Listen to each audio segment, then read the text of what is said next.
Hello guys, आशा करता हूँ आप लोग अच्छे होंगे। एंड आज का जो टॉपिक है बेसिकली बहुत इंटरेस्टिंग होने वाला है। उसका रीज़न ये है कि इसको समझने के बाद आपकी जो कोड की रीडेबिलिटी है वो अच्छी हो जाएगी, एंड जो आपका कोड मेमोरी कंज्यूम करता है वो भी बचाने लग जाएगा, एंड जो आपका भी टाइम है वो भी सेव हो जाएगा। आज का जो टॉपिक है वो है फंक्शंस। फंक्शंस क्या होते हैं, उसका सिंटैक्स, उसको कैसे डिक्लेयर किया जाता है, एंड उसको कैसे यूज़ कर सकते हैं, तो उसके बारे में पढ़ेंगे। तो फंक्शंस की जो डेफिनेशन होती है वो होती है कि ये एक कोड ब्लॉक होता है जहाँ हम इसको कह सकते हैं ये कुछ इंस्ट्रक्शंस लेता है एंड किसी स्पेसिफिक टास्क को परफॉर्म करता है, एंड उसको रीयूज भी किया जा सकता है। अब गाइस, रीयूज का क्या मतलब है यहाँ पे? मान लो मेरे को 10 जगह पे, 10 अलग अलग जगह पे मेरे को दो नंबर्स, रैंडम नंबर्स का सम करवाना था। तो मैं अगर इस उस लॉजिक को, एडिशन लॉजिक को 10 जगह अलग अलग लिखूं तो मेरा टाइम भी लगेगा, मेरी मेमोरी भी वो ज़्यादा लेगा, और वो अच्छा भी नहीं लगेगा दिखने में।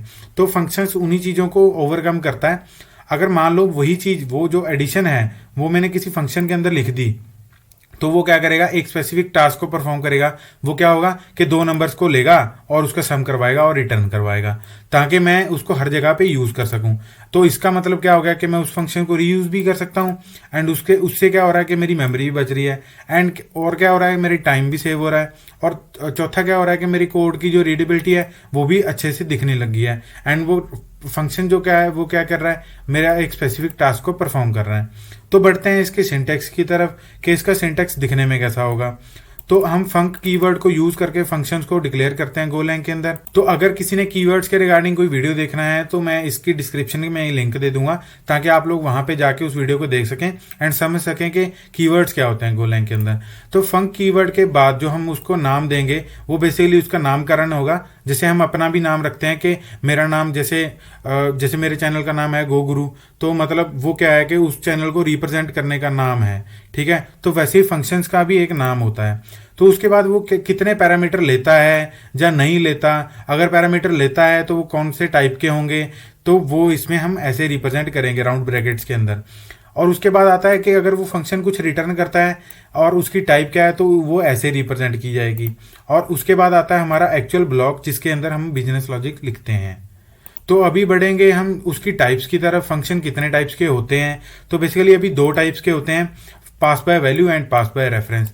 ये बेसिकली आपने पुरानी लैंग्वेजेस में देखा होगा, लाइक C++, जावा के अंदर, तो उसमें भी फंक्शंस दो टाइप के होते थे, pass by value and pass by reference. तो इसमें भी दो ही टाइप के होते हैं। तो इनको हम अभी प्रोग्राम में लिख के और टेस्ट करके और रन करके देखेंगे कि ये कैसे, मतलब इनको रिप्रेजेंट किया जाता है। तो अभी के लिए आप ये समझ लें कि फंक्शन दो ही टाइप के होते हैं, pass by value and pass by reference. तो जैसा कि आप यहाँ पे देख सकते हैं, मैंने ए एंड बी दो फंक्शंस डिक्लेयर किए हुए हैं, एंड वो कुछ वैल्यूज को रिटर्न कर रहे हैं।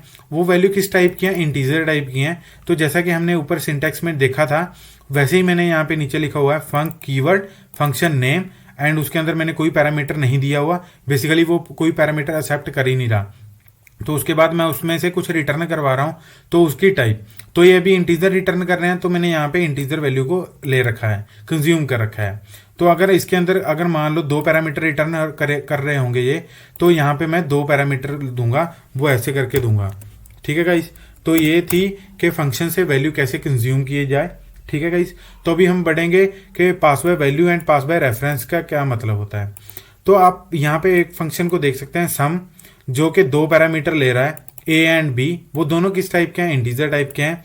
एंड उसके बाद उसके अंदर एक कोड ब्लॉक लिख रखा है जो कि क्या कर रहा है, पास बाय वैल्यू सम को प्रिंट करवा रहा है, एंड ए और बी का सम करवा के उनकी वैल्यूज को प्रिंट करवा रहा है। तो गाइस, इसमें हमने जो पैरामीटर को पास किया है, जो आर्गुमेंट के अंदर हमने पास किए हैं वैल्यूज, वो है ए एंड बी। अब ए एंड बी जो है वो एक्चुअल वैल्यूज को पास किया है, तो इसका नाम जो है वो है पास बाय वैल्यू।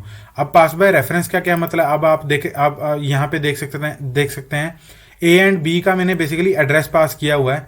ठीक है गाइस, तो ये एड्रेस क्या लेगा, उसके ऊपर पड़ी हुई, एड्रेस के ऊपर पड़ी हुई बेसिकली वैल्यू को पास कर रहा है ये यहाँ पे।